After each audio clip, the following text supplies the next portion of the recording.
সপ্তম পরিচ্ছেদ। কালির বোতল। মা সুভাষিনীর শাশুড়ি।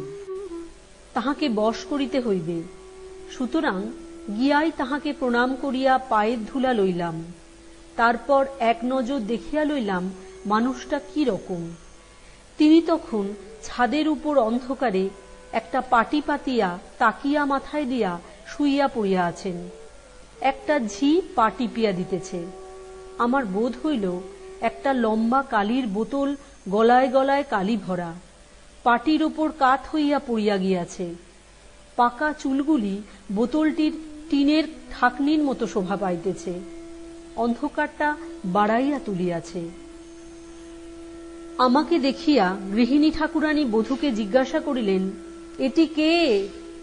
বধূ বলিল, তুমি একটি রাঁধুনি খুঁজিতেছিলে, তাই একে নিয়ে এসেছি। কোথায় পেলে? মাসিমা দিয়াছেন। বামন না কায়েত? কায়েত। আহ, তোমার মাসিমার পোড়া কপাল। কায়েতের মেয়ে নিয়ে কি হবে? একদিন বামুনকে ভাত দিতে হলে কি দিব? রোজ তো আর বামুনকে ভাত দিতে হবে না, যে কয়দিন চলে চলুক, তারপর বামনি পেলে রাখা যাবে।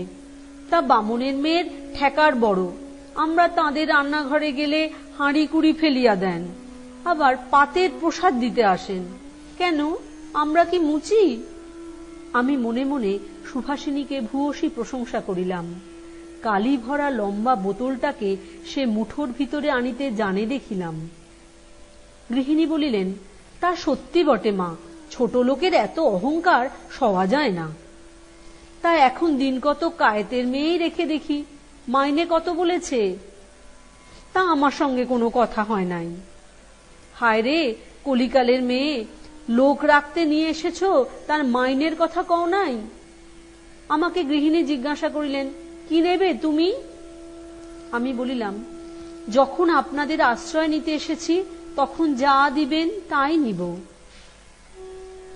তা বামুনের মেয়েকে কিছু বেশি দিতে হয় বটে, কিন্তু তুমি কায়েতের মেয়ে, তোমার 3 টাকা মাসে আর খোরাক পোশাক দিব। আমার একটু আশ্রয় পাইলেই যথেষ্ট, সুতরাং তাহাতে সম্মত হইলাম। বলা বাহুল্য যে মাহিয়ানা লইতে হইবে শুনিয়াই প্রাণ কাঁদিয়া উঠিল। আমি বলিলাম, তাই দিবেন।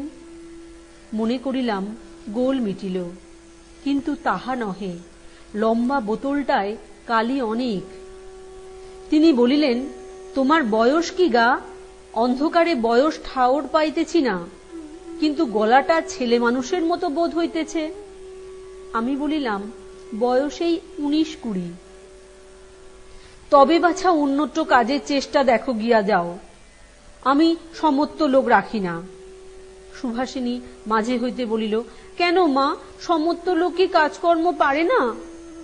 দূর বেটি, পাগলের মেয়ে, সমস্ত লোক কি লোক ভালো হয়? সে কি মা, দেশ শুদ্ধ সব সমস্ত লোক কি মন্দ? তা নাই হলো, তবে ছোট লোক যারা খেটে খায় তারা কি ভালো? এবার কান্না রাখিতে পারিলাম না, কাঁদিয়া উঠিয়া গেলাম। কালির বোতলটা পুত্রবধূকে জিজ্ঞাসা করিল, ছুরি চলল নাকি? সুভাষিনী বলিল, বোধ হয়। তা যাগ্গে, কিন্তু গৃহস্থ বাড়ি থেকে না খেয়ে যাবে, উহাকে কিছু খাওয়াইয়া বিদায় করিতেছি। এই বলিয়া সুভাষিনী আমার পিছু পিছু উঠিয়া আসিল, আমাকে ধরিয়া আপনার শয়ন গৃহে লইয়া গেল। আমি বলিলাম, আর আমায় ধরিয়া রাখিতেছ কেন? পেটের দায়ে কি প্রাণের দায়ে আমি এমন সব কথা শুনিবার জন্য থাকিতে পারিব না।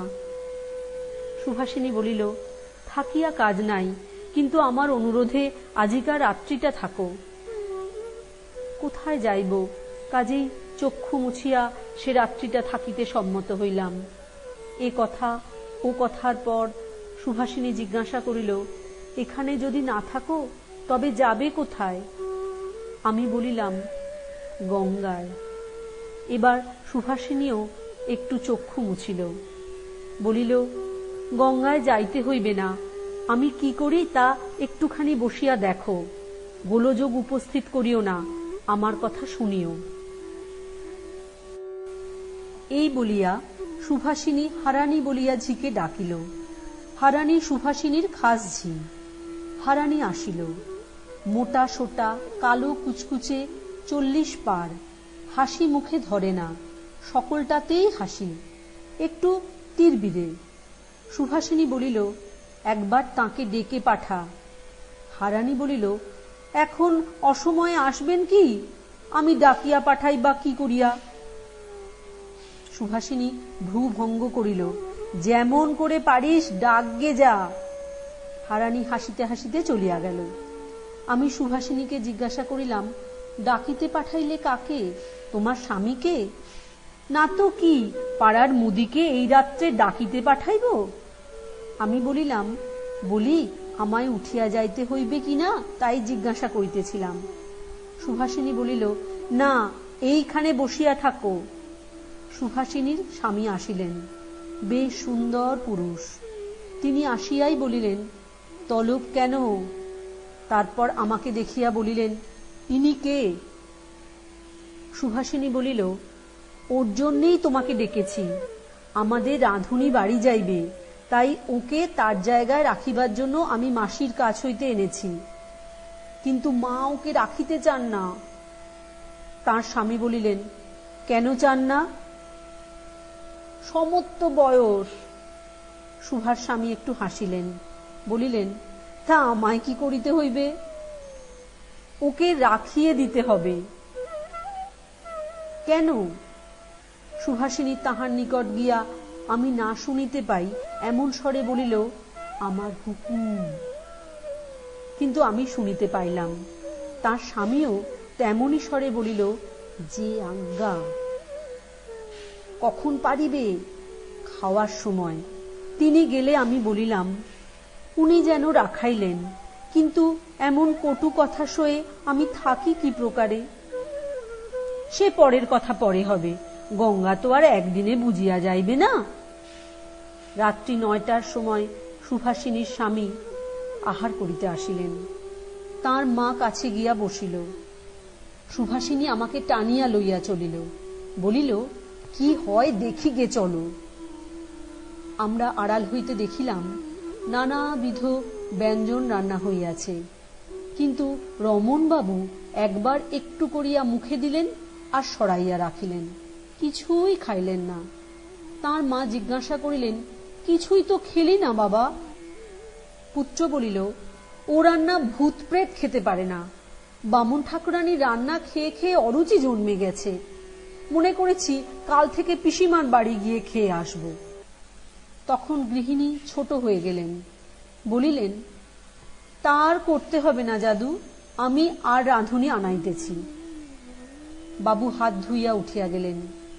দেখিয়া সুভাষিনী বলিল, আমাদেরই জন্য ভাই ওর খাওয়া হইল না। তা না হোক, কাজটা হইলে হয়। আমি অপ্রতিভ হইয়া কি বলিতেছিলাম, এমন সময় হারানি আসিয়া সুভাষিনীকে বলিল, তোমার শাশুড়ি ডাকিতেছেন।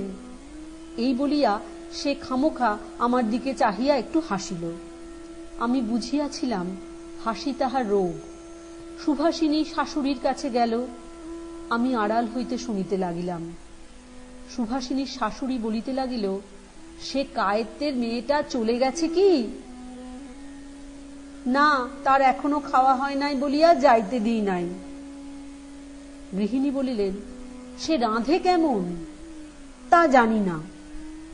আজ না হয় নাই গেল, কাল তাকে দিয়ে 2-1খানা রাঁধিয়ে দেখিতে হইবে। তবে তাকে রাখি গে। এই বলিয়া সুভাষিনী আমার কাছে আসিয়া জিজ্ঞাসা করিল, ভাই তুমি রাঁধিতে জানো তো? আমি বলিলাম, জানি, তা তো বলিয়াছি। ভালো রাঁধিতে পারো তো? কাল খেয়ে দেখে বুঝিতে পারিবে। যদি অভ্যাস না থাকে তবে বলো, আমি কাছে বসিয়া শিখিয়ে দিব। আমি হাসিলাম, বলিলাম, পরের কথা পরে হবে।